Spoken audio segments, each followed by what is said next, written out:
Michael, welcome. Thank you. Thank you for joining me on what we call our SWISH Sounds podcast. SWISH is our acronym for Selling with Integrity and Selling Honestly, which is our sales methodology. You just got back from LA? I have, first and foremost. Yes. We just spoke about it briefly then, but how was it in general?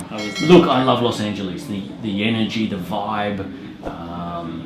It's a cool, happening place, and we know that because of primarily the celebrity in Hollywood and those kind of things. But in our industry, there's a real buzz at the moment, and there's a lot of momentum there. Some amazing speakers coming through, and some cool speakers we all know and love there. But yeah, I just love the place. I love getting back there every 90 days, doing deals, collaborating, and if you haven't done Los Angeles, you've got to do LA. Yeah, okay. And what I liked about your trip was actually the end of the trip, where yesterday, I obviously follow you on the socials, you're playing golf with your boy. I was, yes. Straight away, straight back into it. I've got a 10-month-old baby boy myself. Right. How do you cope with being away, or do they come with you as much as possible? I travel a lot more than when they do come with me, so I probably will do 13 trips overseas this year. Yeah, wow. They will come on 2 or 3. Okay. So, I've got an amazing wife who truly understands the vision and purpose that I have. She's ingrained in that. She's doing everything to make sure I can achieve that. So that helps. If you don't have someone on the same page, it's difficult. But we've just got a really tight schedule. We've built processes and systems around us as a family to make sure that we benefit from the travel and the hard work. And it's great to be able to come home and not have to think about too much stuff. Go out, play some golf with my son, or go for a swim, those kind of things. So having a great partner and having systems around the balance of family and business really helps. Okay, that was going to be my next question. So we're also fortunate we've got Dr. Glenn Richards from Green Prospects invested in our business. One of the best messages he's ever given me, or lessons, was that there isn't any balance. Okay. He said, Ryan, stop searching for elusive balance. There's counterbalance. You're either all with your family or you're all at work. Where do you sit on that? Look, I don't know. I think I would personally disagree respectfully. I've found a system works for me. I'm not saying that it's duplicatable to other people because every situation is different, but I do have what I feel is the best harmonious relationship with my family that can mix with business.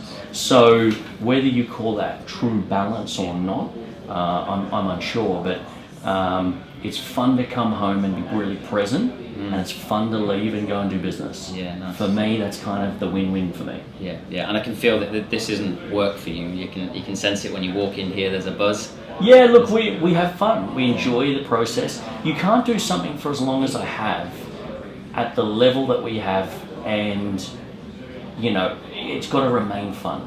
If you don't, then the revenue reduces, your tenure reduces, your staff's morale reduces. So, while we work hard and we have a really committed team, there are elements where we schedule fun. We make sure that this is a fun environment. Do you mean even our location here? I moved the business here purely because it would change the morale of the business. It doesn't necessarily equate to you move and you're going to increase revenue, but I know that people are staying here longer. I know they're staying. Their average hours per day are longer at the moment. Yeah, okay. So while we don't have everything figured out, that's for sure, we've found a model that works for us and our staff. Nice. And I want to start by taking you all the way back then. My understanding is that you're a Brizzy boy originally? Yes, actually born in Gosford. Okay, yeah. But moved to Brisbane 6 months of age. So yes. So I spent 11 years in Brisbane / the Gold Coast. Yes. So I'm a Queenslander at heart. Yeah, nice. Okay, so you're a Maroon? Yes. Maroon, should I say? I am a Maroon, whatever you want to call it, I am. And then you, 14 years old, you went to boarding school?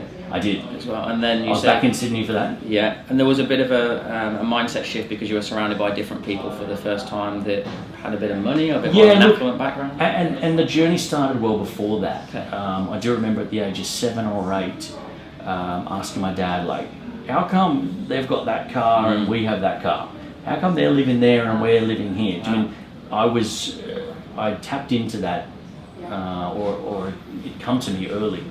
But it wasn't until the age of 14 when I went to boarding school. It's a very well-to-do boarding school, and my parents really struggled to get me there and keep me there. But I met some amazing people whose parents did amazing things, and they were entrepreneurs, they were successful business owners, and I felt like I was getting closer and closer to something that I could resonate with, and something that started to click with my mentality.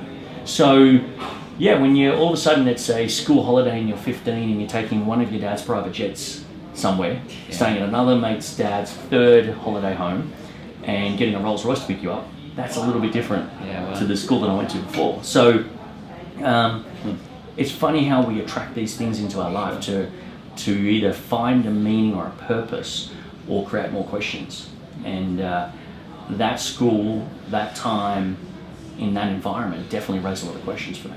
For sure. And one of the questions that I ask an awful lot, because it's about entrepreneurship. I don't feel that, or I didn't believe that I was a natural sort of entrepreneur. I got to the age of 30, no businesses, 37 now, I've got 3, and I do put it down to surround myself with the right people. But the question I've still never been able to answer myself is, was that always inside me, and those people brought it out of me? Are we born with it, or is it something that we learn? So obviously Success Resources is about giving people the resources to be successful and maybe become an entrepreneur. So by default, are we suggesting that it can be taught, the entrepreneurship journey? I actually don't believe it can. Okay. That's my own personal opinion.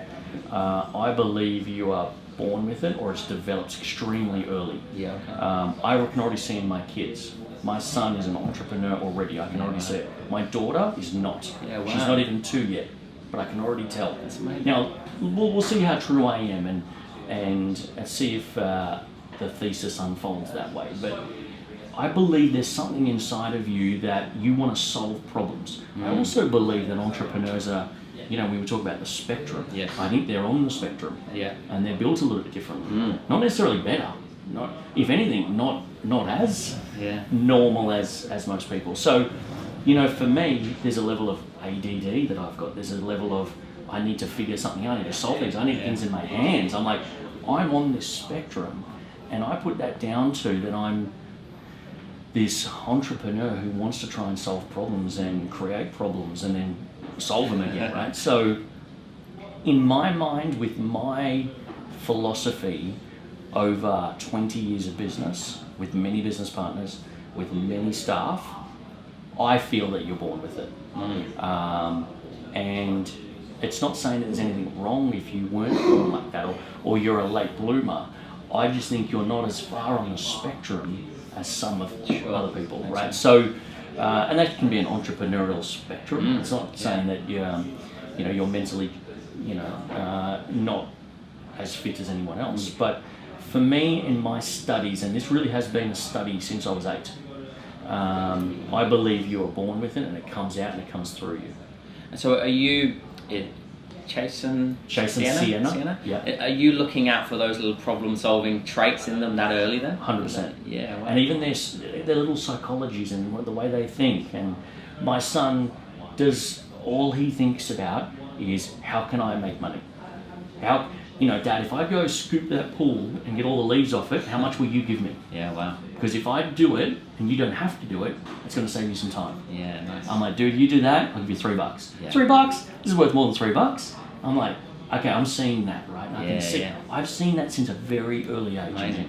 So we'll see if it all proves out and see if the theory is correct. But from my experience, that's what I can see. Yeah, amazing. So then we went through that journey of being surrounded by different people from more of an entrepreneurial background. You started your first business at 19, 20. Door knocking, car servicing. Car servicing, a pamphlet or a card where it was perforated and you could get your wheel alignment done, you could get 2 services, you could get an oil change, and we used to sell that door to door. So it was a tough gig back then, and I think about business now and think, I wouldn't do that way again. Okay. But at the time, it felt so liberating to be able to have been in charge of my own thing, to be able to monetize and get a return for the effort that I put in, not for the hours I put in. Yeah. So it was a great way for me to hone some skills and become, a salesperson.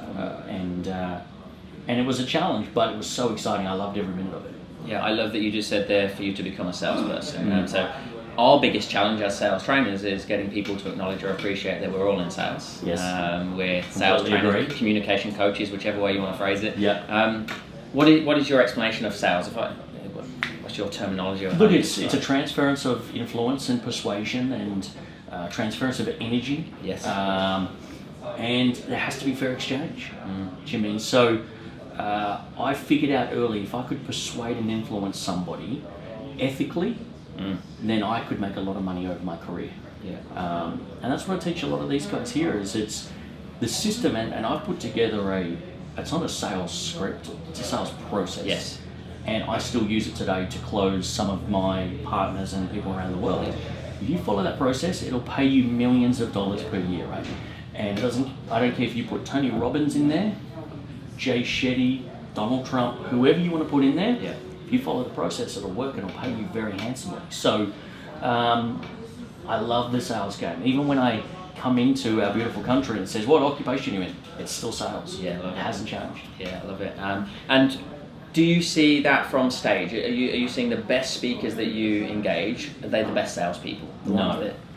If anything, they think they're the best, but typically aren't the best at that level of selling, right? Yeah. So you can be a master persuader influencer in digital, does not translate to if you get on a stage and selling into thousands of people, doesn't necessarily correlate. Yeah. You could be amazing at one-on-one, but doesn't mean you can get on stage. Yeah. I tell you categorically right now that I couldn't think of anything worse than being on stage and selling.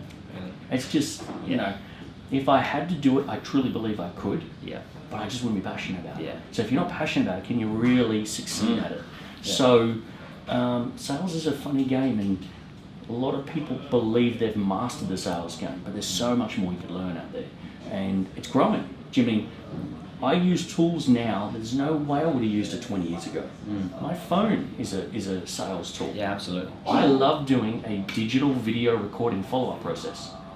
I love going, hey Ryan, it's Michael, just want to give you a quick reach out and go, I so loved our connection today, hopefully we can do business together. I've done millions of dollars because of that phone in a sales process to help our business. Yeah. And it's such an evolution, it's such a constant moving thing. So it's funny putting people on stage who are world-class sales experts in many different areas and seeing them in different environments not necessarily succeed as well as they think they should. Yeah. So it's a game that's got to be continually mastered. For sure, because people would come to the events. I mean, I've been 4 years in a row to NAC, and I've got a photo of where I sat the first time I ever came. I was sitting second back row. Okay. Actually, second back row, and then the last one I was right at the front. Up the front. Yeah, so I've kind of worked my way forward. But I know there is a preconceived misconception of people that are going to come to these events and get sold to. Yeah. Absolutely. We have people come to our events. We're a sales training company. Yes. They will purposely sit at the back so they can leave before the sales pitch. What is your take on those people thinking they're going to be sold to at Success Resources, where they're actually going to take a lot of value, in my opinion, but I've gone through that journey, because I didn't want to be a salesperson. Yeah. So what's your explanation of what people are actually doing from stage? Look, I think it's absolutely imperative that people get comfortable with the sales process. So I do believe that good salespeople love being sold to. They love seeing, will this person be able to get me? Can they connect and truly understand, right? But I tell people, if you're coming to my events, you will be sold to. Yeah. Because there are people on the journey who need a helping hand. Yes. Now, I know categorically 20% will buy, 80% will not buy a thing. And I'm totally fine with that. So when we get up there and we sell, I know that there's so many people in that audience who need that solution and will buy that solution. We had an unprecedented result recently. It was at a Tony Robbins event here in Sydney. We had something like 45% of the audience take up another program. Yeah, wow. Which continues to re-energize me to go, people still need help. Sure. If all of a sudden 3 to 5% were buying, I'd be highly concerned. I'd be going, has the model moved? Has the thing changed? Is the environment, the landscape different now? Yeah. But, if you come into my events, I pride myself on having events that are cost effective and easy for people to make a buying decision. Sure. But where we make our money is on those additional education programs. When someone goes, I need help, I need to be mentored, coached or trained, that's where I put my focus. Yeah. And look, I'm always be conscious of where your journey's at and where someone else's journey is. Yeah. Somebody might be just starting and may need an additional program, while others may be very happy with where they're at and not need additional coaching and training. So I make no bones about it. I'm in the sales business, and if you come to our event, we probably won't disappoint you. We'll probably be selling something. And I know that over 25 years of doing this, that there are people out there who want help and training, and that's the business we're in. Yeah, I really like that, and I think you're right. Don't stop comparing like other people's day one to your 10,000, and me sitting at the back 4 years ago. I probably didn't know that I needed it, but I didn't know that I needed it. So I've gone through a journey of actually investing in myself. I didn't invest in myself till the age of 29, 30, which is crazy now to look at it. And I look at the likes of young Sam that you've got working here, and he's putting his money in his money where his mouth is, investing, moving cities. I'm like, that inspires me as a 17-year-old. What I've realised over the years is that if you genuinely have a product or service that's going to benefit the end user, you're doing them a disservice if you don't actually tell them. You can't sell a secret. I love that. And I really like that about the people that you have on stage, bar Gary, who doesn't really seem to do anything, but I'm sure he does really well on the back end anyway. Do you guys influence how they present from stage? Do you depending on, do you rein them in at all? Yeah, definitely. Yeah, okay. Yeah, look, I've given Gary feedback before, absolutely. Depending on the audience and the brand and what the outcome of the day is all about. Jimmy, the National Achievers Congress as a brand has a very specific outcome. Yeah. The one with Richard Branson coming up, Inspire and Succeed, is a different outcome. Sure. So we've got to brief them on who's turning up, what type of audience we think there's going to be. So Gary will shift his talk for that. Yeah. And then there's other people where their talk is pretty much word for word every single time. Yeah, well. And they're more keynote speakers than trainers or educators. So yeah, we pride ourselves on not doing the same event twice. So think about that, right? 500 events a year and not doing the same event twice. Yeah, wow. So that's why this whiteboard gets such a workout, because I've got to sit here and go, well, what are the new 500 events we're going to do? What are they going to look like this year? Sure. They're going to be different. Sure, we'll have similar headline acts, but you can't do the same event twice. I can't do Gary Grant in Sydney, NAC in 2020. Sure. I won't have another 20,000 people turn up. Yeah. So it's constantly using that entrepreneurial muscle to continue to find ways to add value day in, day out, 10 times a week. Yeah. So is there a level of market research then trying to understand what Australia wants to hear? Yes. As well? Yeah. And every region's different. Like what's happening right now is in America, we had a big National Achievers Congress in Los Angeles last week. What's happening and what's hot there doesn't necessarily mean it's going to be hot in Sydney, Melbourne, Brisbane, or Singapore, Shanghai. Sure. So we need to be very conscious on where's the movement, what's happening, what's exciting. Do you mean 2 years ago, Amazon really took over? Yeah. And it was hard to escape the Amazon marketing machine that everywhere you went, whether it was press, whether it was advertising online, whether it was your TV, everything was Amazon. So, we've got a great partnership with Adam Hudson, who's on the Gold Coast as well, and we're seeing Amazon now as such an exciting product for us globally, but it won't be forever. Yeah. So we've got to pick those niches, pick those things, and hopefully if we get it right, we help some people. If we don't, then we kind of move on. Yeah, sure. So for advice for people that are out there doing their own events and touring as well, what would you recommend they do to find out what the market wants? Yeah, I think first and foremost, despite looking at where the market is, what are you passionate about? Yeah. Because if you're super passionate about something, the market will find you. Yeah, I love that. So, if you get super passionate about whatever it is you love, start putting content out there, start testing it. Then you can get into a testing phase. How do I deliver it? Am I the best person to deliver it? Should I be putting someone else on to deliver it? How do we sell, market, and fulfill that passion? And then you can kind of getting some testing and pulling it apart, breaking it, and seeing what works. But look, what I've seen that pays dividends over a long period of time is somebody fulfilling their passion. Yeah. Turning up every day, helping people, and aligning that to their passion, you'll eventually monetize that. Yeah. So, but here's a big lesson I'm learning of late, is that timing is everything. I'm listening, learning, delving into a lot of content at the moment, a lot of learning myself, and timing is so important. You can have the most amazing product, the most amazing way to deliver it, market it, but if the market's not ready for it, it doesn't matter. Yeah. Tony Robbins talks about, if you're going east looking for a sunset, I don't care how good you are, you're never going to get it. Yeah. So you need to find your alignment, understand it's a long game. If you're trying to find the best solution, the best market, and fulfill that and get in and out in the next 2 or 3 years, unless your timing is absolutely impeccable, you're not going to achieve that. Yeah. So being passionate with a long-term view, wanting to help people, will pay dividends over decades. Sure. This might be a tough question then, because you're talking about 500 different events. You've done over 1,000, 1,200? 12, probably a lot more than that now. It was a while back. Yeah. Favourite one? Is there one that stands out an absolute mile? Oh, look, this might be, to be honest, it was probably my first UPW with Tony Robbins. Okay. First time I walked on fire, the first time I'd been to a lot of little events around, but when I went to my first Tony Robbins event, I was like, holy shit, we're in an arena here with 5,000-6,000 people, and you spend 4 days and you're just in awe of this guy, right? And there's no doubt I had Tony on a pedestal, so that probably made the experience perceived to be a lot greater. But I had and what comes down to as well is the level of breakthrough that you have can distort all the other hundreds of events. But I did that, I participated in that, and had such a big aha, and that changed the course of my life. That's probably the greatest. I would put down probably the third best one I've ever done was recently with Gary here in Sydney.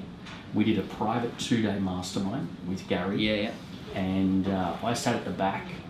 I took 28 pages of notes over 2 days, and I saw the depth of knowledge of this entrepreneur like I've never seen before.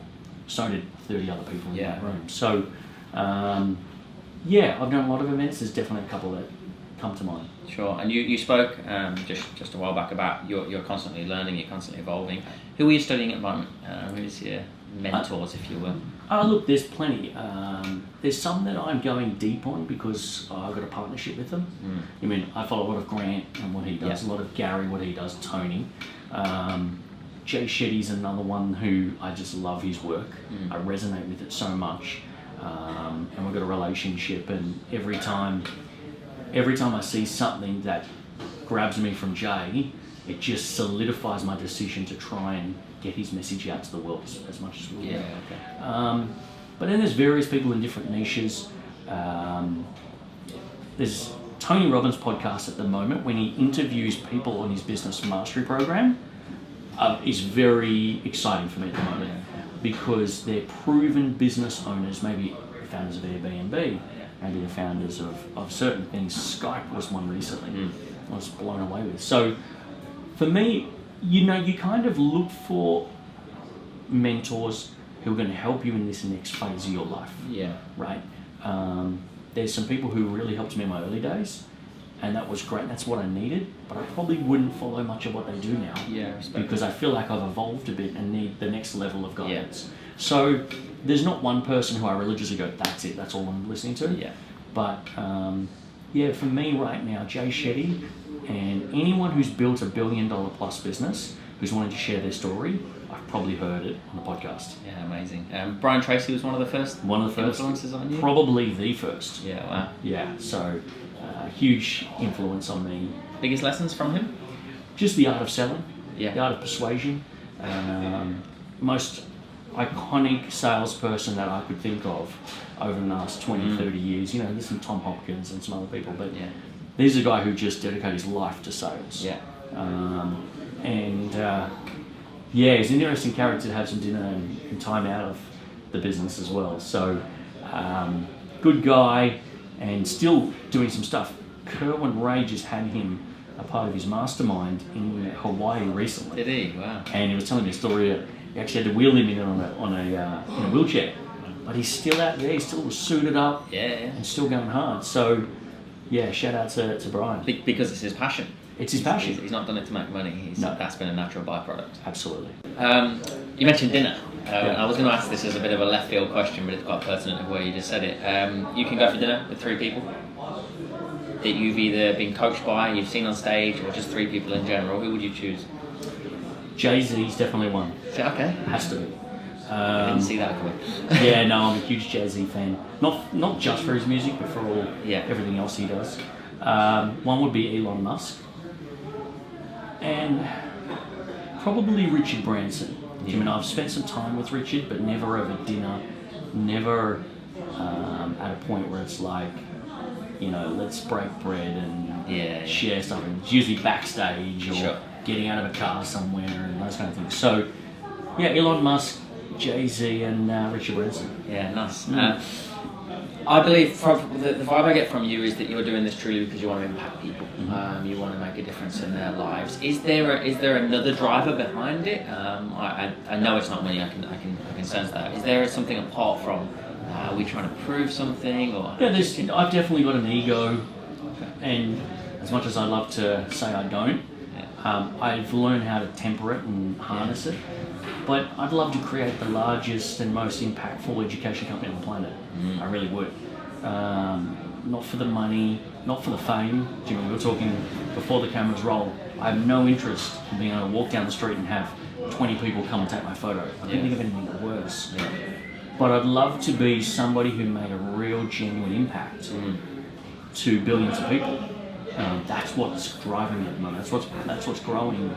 And the reason I'm passionate about it is because I've had a glimpse of it. I know we can. Yeah. And I see it every time we do an event. I see someone's eyes when they go, I got it. Give me some time, I'm going to go implement this. Yeah. And then you get the email come back saying, holy shit, I actually did this, and now I have this and achieved this. Yeah. So I get those little reminders and little nuggets of feedback. That's an ROI for me. I love that. It's not the fact that it will probably be a multi-billion-dollar company. It's not the fact that I want to be famous and on the cover of Forbes. I don't want any of that. I just want to have an impact. The underlying thing of all that is that I truly believe we need to build more leaders. And if we want to solve bigger problems, macro problems, we need leaders to do that. Yeah. And I believe I'm in the leadership development game. Yeah. And the more events I put on, the more leaders I can create or help evolve, who will then start a company, inspire more leaders within their company to go start more companies and have this ripple effect. And I think we can create amazing things if we have that kind of vision and purpose. Yeah, amazing. I love that you said that, and then my back of my mind I go, it took me 2 years before I was brave enough, in all honesty, to put myself on camera and say, look, I'm now prepared to train everybody else online how to sell. Yep. I knew I was an engineer. I knew I was good at following systems. I'd done the Ryan Tracy, Zig Ziglar, Jim Rohn, Tom Hopkins, everything. And I put everything together in a bit of a process that worked for me. So I thought, oh, maybe I got lucky. And I trained one person. I got the thanks for the feedback, it's working. Yes. Another. And now I'm at the stage where I believe that I'm selfish if I don't put myself in a level of discomfort by speaking from stage, putting myself in front of the camera, because if I do have something that other people can benefit from, why would I hold myself back? Yeah. So do you believe that you have now a duty, so even though you don't want the fame, do you have a duty to make yourself famous because you've got a gift of creating leaders that can potentially change the world? You know what? I do, but I don't feel like I'm incumbent on the planet to do that. It's just my own calling. Yeah. If all of a sudden my purpose was to shift, I'd be totally okay with that. Yeah. I don't believe it will, but I'm not so, hell-bent on it has to be this, it has to be done this way, blah, blah. I mean, I have other businesses out here that have got nothing to do with education, and I'm passionate about that, but not as from a mission or purpose point of view. So I don't believe it's my duty to be here to do that.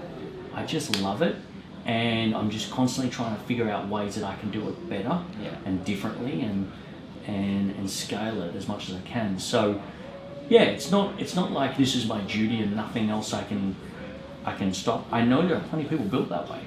Tony Robbins is 100% built that way. Sure. I mean, we've had a long relationship with Tony, and of late he has had some health issues. Okay. But he gave us absolute reassurance. He's got 30 years left on stage. Now I'm like, he's a guy just financially done, does not need the money, does not need the significance, does not need anything. But it is his true mission, and he will play flat out until it's done. That's cool, but I have no interest in, that's my life purpose, and I have to achieve that, or nothing else will matter. I just got something I'm passionate about, and I'm going to do my very best to try and figure out how I can do that, and impact some lives along the way. But if the purpose changes, or something else becomes so important, here's an example, which you can already feel that it is coming through, is charity. In the last 2 years, with various things in my life, which we all go through, I've realised that I could be creating so much awareness for some charitable causes, have nothing to do with education and leadership and sales and those kind of things. But I'm super passionate about it, and surprisingly passionate about it. To go, surprised yourself. Yeah. Okay. I'm like, I knew about this charity stuff. I donated. I did World Vision Kids and those kind of things. But in the next couple of years, I'll donate 25% of my time to just charity stuff. Yeah, amazing. So that's a sign that was never in my DNA 10 years ago. Yeah. It was the Michael Lane show, and I want to do this, and this. Now I can see that coming in. So that's why I'm not like, it's this or that, this or nothing. It's, I'm open and flexible. If it pulls me towards it, I'm interested. Yeah, amazing. And what do you say to those people that they have their passion, purpose, they have their business for charity? Some people say that you're either a charity or a business, make your mind up. Yeah. What order do we do that in? For me, it has to be money first. You need to make money to be able to impact. Yes. Is that... I agree. Yeah. I think it's, when you get on the plane, you'll put your mask on first. You need to figure out your stuff. You can't help someone until you've helped yourself. All those analogies that keeps getting thrown around. But yeah, for me, it's kind of like this one jumped up on me and it surprised me a bit. I follow my intuition religiously, and when it just kept coming through, I'm like, okay, this feels right. Let's do some stuff. And let's make an impact. Let's do something that is not proprietary a charity. I don't have a charity. Sure. I just want to raise money and solve problems in that area. Yeah. So, our goal is to help impact 100 charities in the next 5 years. Nice. In all areas all over the world. So $1 from every ticket from all over the globe will go to an SR Give Back Fund. And then we're hoping that every person who goes to our event will want to give $10 to a good cause.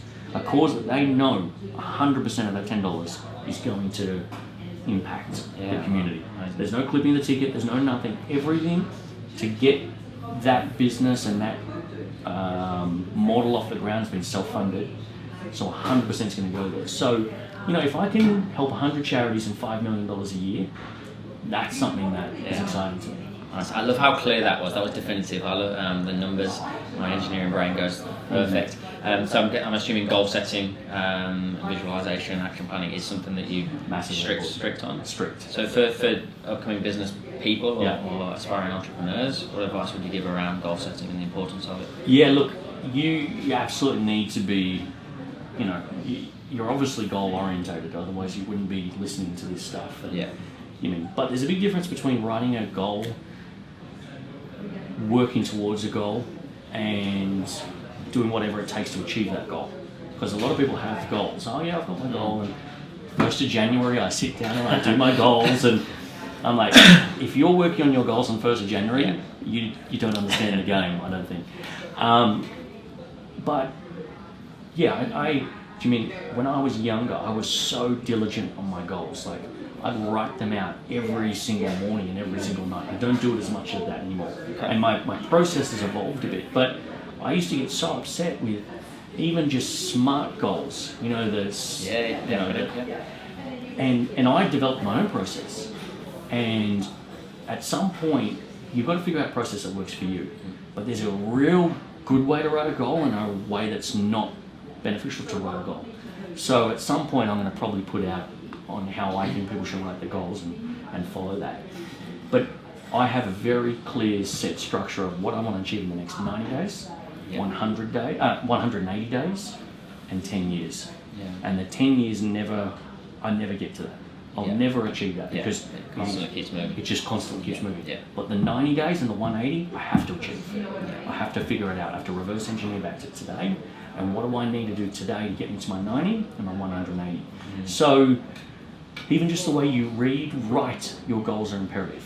I see too many people, even my staff, I say, show me your goals. I'm like, dude, if you say that for the next 90 days, you're not going to achieve what you think you're going to achieve. So understand how to write a goal. Understand what's truly behind a goal. I get super specific, and mine are, it's December 31st at 5 p.m. I feel so grateful. I'm connecting to something that I want to achieve by having an outcome of that goal. Yeah, so right? you write down the feeling when you've achieved Yes. it. Oh, amazing. Yeah. Okay. So if I achieve what I want to achieve by December 31st at 5 p.m., what's the feeling I'm going to get from that goal? I feel so excited, passionate, grateful. I bring that to the forefront of my goal writing, right? So I got really specific around those things about 14 years ago, and that really helped me get really clear. And yeah, I've just followed my own process, and for me, I don't hit all my goals, but I'm hitting enough of them to keep thinking it's working. So yeah, if you're out there, you need to be goal oriented, but you need to be able to understand what's truly driving you. What would life look like if you achieve that goal? And is the goal all about you, or is it to make an impact outside of you? I mean, as soon as I started taking my goals off what I wanted to have and for the impact I wanted to make, things shifted for me. Do you mean? So put your goals on who you want to become, what you want to achieve outside of you, and 9 times out of 10 you're going to get financially remunerated for that. Sure. I'll find a weird segue to get everything back to sales because it's my passion. But what I like what you said in there is when we make a sale and when we're communicating the value of what we're presenting, we often talk about outcomes. Don't sell the product, sell value and sell outcomes. The way it's going to make people feel. That's what you've just done with your goal setting. You've sold yourself on how you're going to feel at the end of the goal instead of focusing on the feature, not the benefit. That's it. It's amazing. Yeah. Look, I probably pinched off somebody, so I can't take onus that I built that. I'll be teaching this tomorrow. So mate, please do. I'd love that. So this is the education game, though. You take pieces from one expert, pieces from something, put it together. No one said to me, write it like this. Yeah. I just said, hey, I like that. Somebody said, get the feeling of it and when you achieve that. I love the thought that somebody said, well, don't have it on you buying a new car. Have it on you having an impact in your community, which will probably get you the car at some point. Sure. And be super specific on the day and the time. Yeah. Even the time. I know that December 31st at 5 p.m. is always a super exciting time of the year for me because a lot of my goals lead up to that. Yeah. Right? So, and a lot of those are business goals because we're so calendar orientated in business and those kind of things, but charity outcomes and different things. And I always sit back at 5 p.m. and have a bit of a drink and get present with what did I truly achieve this year, because a lot of it comes down to December 31st of that calendar. So understanding how to write it and resonate with it can make such a difference. And accountability, who's holding you accountable to these goals, is that important? It is. Early in the days, I had usually like a buddy or somebody would go, hey, did you do this today? Yeah. Now it's all self-driven. Yeah. I have nobody over my shoulder saying, hey, did you do that? I've just done it for long enough to know that if I didn't do the actions today, the outcome's not going to come. Yeah. So I'm very self-driven, self-motivated. I don't need someone holding my hand. I don't know if that's arrogant or not, but... Do you think that's because you've formed the habits now, you've got the muscle memory? So for those people, me, a few years ago, I couldn't do that. I needed people to hold me accountable. Every Monday I'd come in and I'd go through my goals with my team. Yep. I know that Sunday nights were very productive because I didn't want to walk in on a Monday not achieving them. Yes. So you'd recommend having somebody hold you accountable in the early days? 100%. A coach, mentor, a friend or a buddy who's going to help you say, just text me when you have done those 3 actionable items. Yeah. Let's hold each other accountable. 100%. I see huge value in that. But as an entrepreneur, I haven't taken a salary for almost 20 years. So if I don't do what I need to do, the outcome doesn't come, I don't get paid. Yeah. So I made a decision a long time ago to refuse a salary. So if I don't continue to add value, I don't deserve to get paid. And I've had months where I don't get paid. A self-imposed commission-only structure. Yeah. So, fortunately it hasn't been for a while, but if by now I still needed someone to hold my hand and just keep me accountable, there'd be something wrong. And I don't think the business would be where it's at if I did. And again, it's just over 20 years of building that muscle. And back in the day, I had so many lean months or quarters that just isn't fun. And when you figure out your process and you get in that rhythm, it's actually easier than you think. Yeah. So, I have a really good rhythm right now. I've got a lot of momentum and the business does as well. And it'd be easy to take my foot off the pedal. but I just don't want to do it. I just know I need to keep grinding, keep pushing hard. And the further I push, the harder I push in the right directions, the better the flow for me right now. So when you have those pockets of momentum, you don't stop. Yeah. You keep going, you put your foot down, and you enjoy the process. Again, back to sales. That's why we have that roller coaster, because when we're up here, we take the foot off the gas, and then all of a sudden we're down again. I want to go back to speakers for a second. Yeah. Is there an ultimate speaker? You got your whiteboard there. Is there one person that's eluded you so far? Jay-Z. Jay-Z. It is. I was gonna say, is it Jay-Z? It is, but we're working towards it. Yeah. Okay. So, yeah, I get very zoned in on who I want to do business with. Yeah. And again, hopefully not too arrogantly, I get super clear on who that is, and I zone in. I try and make the most of that. So, the wheels are in motion to have Jay-Z on our Why side. Jay-Z? Well, what is he going to teach the audience? This is a guy who's got $1 billion valuation now. Amazing musician, writer, those kind of things. What he does from his philanthropic point of view is just phenomenal. He pays for a lot of the legal counsel for people struggling in certain areas when things don't go right. None of this is publicised. Yeah. This has all been leaked by somebody who actually knew him and wanted to get this stuff out. I think what he's done from a business perspective on a global scale across multiple sectors is to absolutely be applauded. His connection with culture and being relevant as a 45 or 6-year-old musician and has done that for 25 years and still relevant. I just think he's a rare entrepreneur who happened to sing. And I'm just in awe of what he does, and at some point we'll either do business together or he'll be on our stage. And it's just one of those people that I just want to get. You will get, there's many goals. And on the flip side of that, and you don't need to name names here, have we had people on the stages over the years where you've gone, that didn't work? Constantly. Yeah, okay. Yeah. Constantly, yeah. And why didn't it work, I guess? Would be look, the celebrity component was what maybe got us excited, but the delivery of their message just didn't resonate, or they couldn't articulate it in a way, or someone we thought was very integrity driven who wasn't integrity driven. Oh, look, I've put people on stage who in hindsight go, what was I thinking? I can't believe I did that, right? So yeah, constantly, and look, not again, we won't mention any names, but I'm putting people on stage who, 6 months ago, yeah, let's not do that again. So it's a constant journey of trying to figure out who's going to resonate. At the end of the day, you need to just make an internal call and go, the due diligence and the research suggests that this would be great. Sure. However, we didn't see that coming on stage, and that's life. I can live with those decisions. Yeah, that's a business decision in general. And they're a representation of your brand, ultimately, aren't they? So what is that process of finding the right people? Because you have a tick sheet, making sure that they... Look, it's evolved. 15 years ago it was like we used to beg and plead, please come to Australia and do something, right? Now, we know a lot of the people that we want on our stage. If I don't know them, we can get access to them. Jimmy, there's people of late where I've just DM'd them.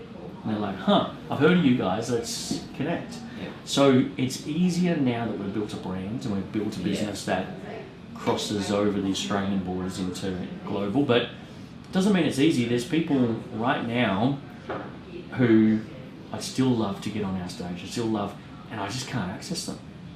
And it's just so difficult and it's just so hard. So, this is the journey, and I love that there's still tough components. Do you enjoy that game though? I do. Yeah, I do. Here's an example. I won't mention any names, but I put someone on my whiteboard 2 weeks ago. I said, we're going to do stuff with him. Simon and I are in getting a haircut in Beverly Hills. The guy walks in, like of all the barbers in the world, right? Didn't even know his office was literally 2 doors down. Had no idea. I just said, I want to do that. Is that a coincidence? What you focus on, you attract. That's it. So I know, and I've done this for years, I boldly put on the piece of paper on my whiteboard what it is I want. It comes back to the goal setting, right? Or the things you're aspirational about. I boldly put out there what I want. Often I'll declare it publicly, and go, I'm going to do this, I want to do this, I want to attract this, I want to have this, I want to partner with this person.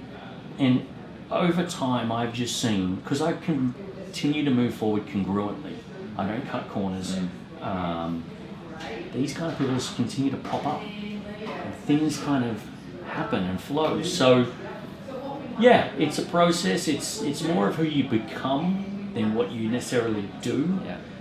Although you still have to do. Sure.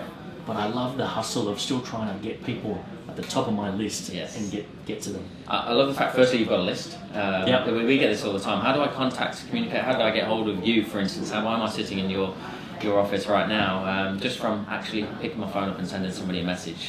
What is the worst that could happen? I know Gary's a big fan of that as well. Yep. Reference to Gary, I guess. I mean, he's always kind of ahead of the game, and he always says he's curious about things. What are you curious about right now? What's grabbing your attention? Is there something in... Oh, it's constantly. Whether it's charity stuff I could be doing, whether it's taking our business digital. There's a lot around that sector happening right now. Whether it's our celebrity business that's going to be starting next year, which is aligning with the world's best in their field and putting them on stages around the world sharing their story. It's intriguing getting into that world, and it's intriguing not knowing what you don't know and understanding the whole hierarchy of what happens in that world. Yes. So that's intriguing. So look, I'm constantly curious and I'm constantly scratching the surface of different things going, hey, how could we do that but better? Yeah. How can we change that? How can we break that, rebuild it so it's just digital? So there's no fulfillment. There's no live event, and I don't need to book a room somewhere, right? So I think this gets back to my entrepreneurial ADD, being on the spectrum, is that I find it really hard to sleep at night because my mind just doesn't stop. Yeah. I've tried to find ways to get it to stop, but the only way I know how is just let it out, find a way to harness it, and come up with different ideas and different things that are going to help me with my journey of solving problems. Yeah. So I'm constantly curious. Yeah. I'm going to come back to the digital side of things in a second, but just something you said in there really hit home with me. You're putting yourself in the right environment, you're meeting all these people at the top of their game. You come across extremely humble, I think that kind of oozes through you. You said earlier on you put Tony on a pedestal beforehand. I've done this for many years. I put people on pedestals, they won't want to talk to me, I'm not worthy of doing this, so on and so forth. Then when I've met them, I've gone, they're just real people.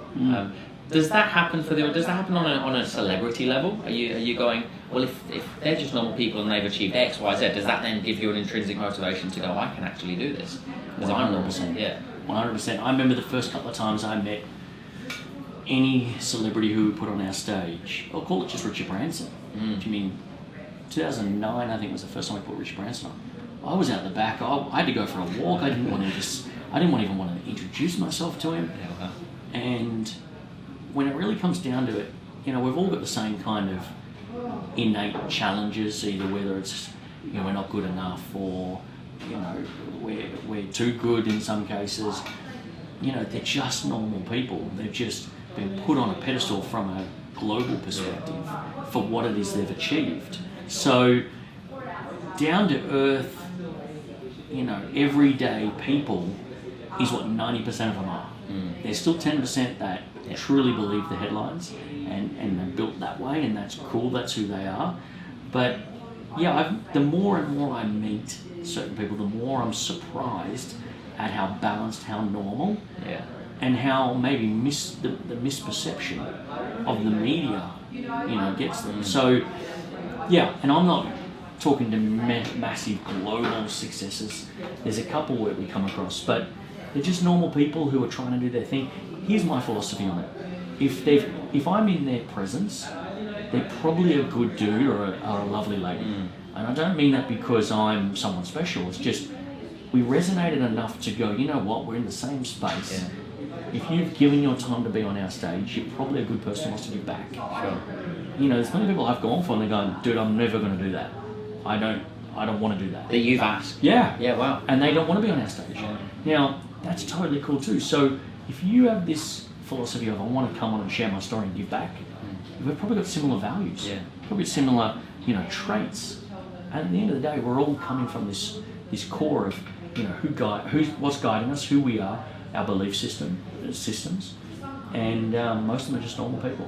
And I just want to, I'm going to move on quickly because we're running out of time, but any sort of insecurities in people that you thought, no way, they feel like that? Again, you don't need to name them. Yeah, constantly. Any sort of nervousness backstage? Oh yeah, I told a story several times of Richard Branson in that 2009 event. He wasn't told how many people were going to be there, and I remember him saying, "Hey, how many people got out there?" I said, about 7,000. He's like, "What?" Really? Wow.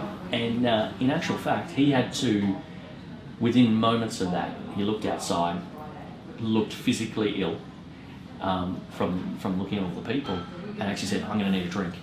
And he had 2 shots of vodka in a very quick succession to give him the energy to go out. And I'm thinking, this is a guy who's done so much on a global scale in front of probably millions of people on TV and those kind of things. And here he was getting as nervous as I was, as I wanted to just go say hello to him. Amazing. So that's an example. But every day I come up against people who we put on a pedestal who are just normal, good people, and they're out of their comfort zone. Yeah. They're not used to getting on stage in front of 7,000 people. Yeah, because for a celebrity, that would be a different environment than standing in front of the camera with a script. Exactly. Right. Yeah, and that would be one of my questions from stage. Would the elite performers, the ones that really kind of own it, what do they do well? What's the 2 or 3 things that? I think they're really connecting to an outcome they want to achieve for that talk or that mission or purpose, whatever it is. I don't believe in being heavily scripted. Do you mean I love and follow Ed Milet, who, he talks about, I think he does, however long his talk is, he'll put in 7 times that in preparation to get to that talk. So if it's an hour talk, he'll do 7 hours of prep. Now, I know of Gary Vee, he'll go out there and go, as he's walking up the stairs, he'll think of 3 things that are pertinent for him right now, and that's his topic. Yeah. One's not so he doesn't prep you before? Never. Yeah, well. Now, we might say, hey, here's the theme of the event, here's this and this and this. So, don't go out and talk about something that's completely not on point. Yeah. But there's nothing to say that Ed's process and Gary's, one's better than the other. Yeah. They're both world-class speakers. So, it's all about putting your focus on what's the outcome you want. This has been my mission for 20 years. If I don't figure out a way to get my outcome, whatever that is, I'm not going to get the result, right? So if I need to do the hard work to get to there to get the result, that's what I've got to do. Mm-hmm. If Gary is so evolved that he can take 3 steps up the stage and go, this content, that, and that, and that's all he does. Don't rein him in. Good luck to him. That's his process. So putting your focus on the outcome for the client is always going to pay you well. Amazing. One that I always like to ask, a bit cheesy, but what should I be asking you? Is there anything that you go, this will be valuable for the end user? Is there a question that kind of catches you off guard that you're like?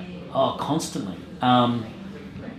Look, I'm echoing so many of my other mentors right now that people listen to, but take your focus off, a 3-year, $10 million game plan. Put it on a macro 40 to 50 year game plan. It will change over time. Don't think that by you doing that, it's going to lock you in and you can't do anything else. But have a long-term vision for this. Just like when I was younger, I thought I could do all this in 2 or 3 years. And it's just so unrealistic. I think we put so many unrealistic parameters on our own goals and vision and mission that we're choking. It's like having the soap in the shower. The more you squeeze it, the more it wants to pop out. So have something you feel really passionate about and say, could I do this for the next 50 years? And then just move forward diligently. You do that, you're going to tick off some goals well before that time frame. You're going to stick to a congruent goal. A money or a financial outcome as a goal is a very incongruent outcome. Incongruent way of moving forward. And often it can tarnish, congruency and integrity and those kind of things because you just want to achieve that financial outcome. So don't cut corners, have a long-term vision, and that's what I would tell people. Some of my keys to success is do that and things will work out. And maybe this answers itself then. So how do you be patient with a macro goal like that? Or do you not need to be patient if every day is your passion and you love it? Yeah, that's definitely. I think, you know, Gary talks about patience so much right now, and it's so true. But if you're getting up and you're making 50 grand doing something you're passionate about, or 5 million, the money is great, but you're still getting up doing what you love, right? I do believe the money catches up though. Okay. So there's some people out there who are going, Mike, you don't say I want to achieve this by the time I'm 30. And you may achieve that, but then there may be nothing else after that. Yeah. Right? So have a goal that's congruent to what it is that you want to change in this planet. The money will find it, will find you. It will catch up to you, it'll figure it out, and it'll probably be greater than you ever thought. But putting your focus on things that are going to solve a problem, not just going to solve your financial problem. Amazing. That's what I would tell people. Love it. Final thing, how does everybody stay up to date with you? Success Resources, how do we connect? Yeah, successresources.com. You'll see 500 plus events on there. Doesn't matter where you are in the world. And for me, all my social handles is it's Michael Lane, ITS Michael Lane. Amazing. Thank you so much. My pleasure. I've learned heaps, and I know these guys will have as well. Thank you. Appreciate you coming. Pleasure. Thanks.